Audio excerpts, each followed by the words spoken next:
Parang dali-dali lang. Yun pala, sus, ano ba yan? It's kind of, saga. Huwag kayo masyadong magtanong kay Rogelio kasi hindi kayo magkakaintindihan dyan.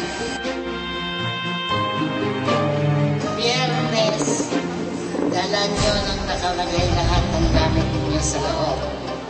Kailangan po napaka-husay ng rason para wala kayong assignment.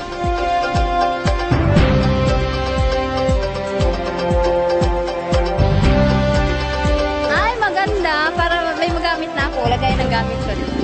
Bonggang-bongga pa siya ngayon. Diaryo lang yan, ha? Marami naman po akong natutuhan. Yung nadagdagan yung kakayahan ko gumawa ng mga pangkabuhay. Gawa ko yun. Inumpisa ko alas 9 ng gabi, natapos ako 1:30 ng madaling araw.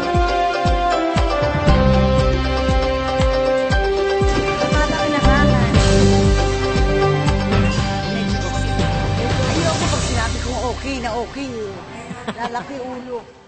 Habang wala pong bumibili, gumagawa po ako dito kasi gusto ko rin matuto. Dahil pagka hindi na ako nagtitinda, ito naman ang aking pagkakaabalahan. Ang sakit sa kamay ng pagtutway. Madali naman siya pag-aralan. Oo, nakaka-addict eh. Parang ayaw mong bitawan. Enjoy ako. Walang tulugan. Nakakapuyat. Enjoy kahit mahirap. Namadali mong matapos. 4:30 pinakamababang tulog namin dito. Hindi na kami nakakapagpili sa bahay. Hindi na kami nakakapagluto.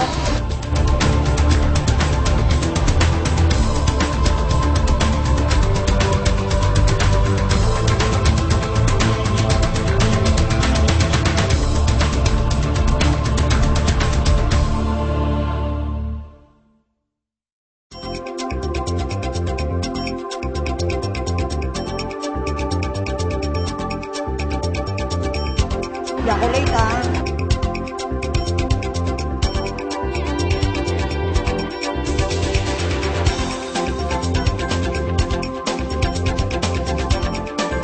Excited nga po ako tuwing may klase kasi po marami akong matututunan. Gusto kong matutong maigi para gamitin ko sa panghanap buhay. Dagdag ng kita. Yun lang habol ko dyan. Matuto. Magaganda naman bag namin ha. May quality control yan. Maganda kasing tignan. Ma-export na po talaga.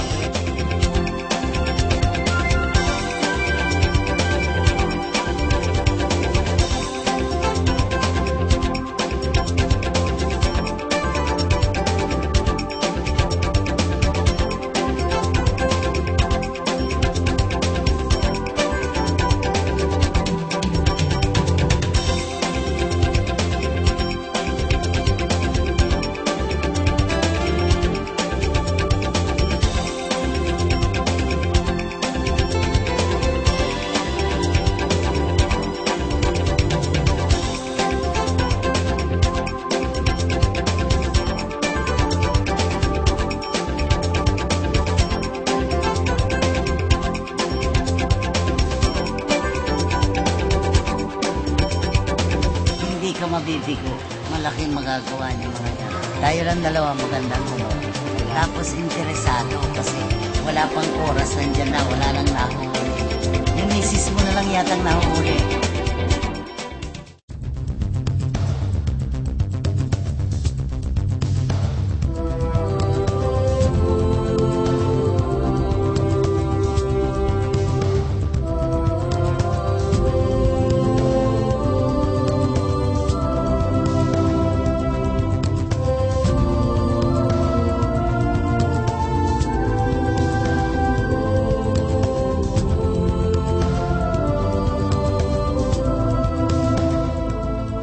Napakaganda nitong project na ito. Pati mga anak ko, nagagamit nila yung mga talent nila sa pagdodrawing dyan sa bag. Papasalamat kami sa Optimis kasi tinuruan nila kami gumawa ng bag. At itong bag na ito, alam ko na pagkakakitaan namin dito sa aming barangay. At isa pa, naisip namin mag-asawa na baka itong umpisa namin para negosyo.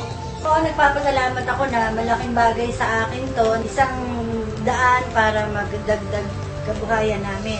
Kaya nagpapasalamat ako una sa Diyos, pangalawa kay Kap, sa Optimis, Sila ang mga naging daan para madagdagan ang aming kabuhayan. Katunayan ito, may mga order na sa akin. Ito sa office, ito sa Canada, ito sa Amerika, tsaka isa pa sa Greece na ganito. O, sa awa ng Diyos, baka madagdagan pa. Napakagandang project to kasi yung mga patapon na, like the newspaper na murang-mura lang pag binili. Nagagawa mo maganda, nagagawa mo ba? And creative. Ganda tong Bags for Life na to. Papasalamat ako sa Optimis at kay Miss Lulu Ocampo na matyaga na kami ay tinuruan para matuto na gumawa ng mga magagandang bag na pwede ipagmalaki sa ibang bansa. At kay Kagawad Florano na walang sawang nag-iisip ng mga livelihood projects para sa mga kababaihan.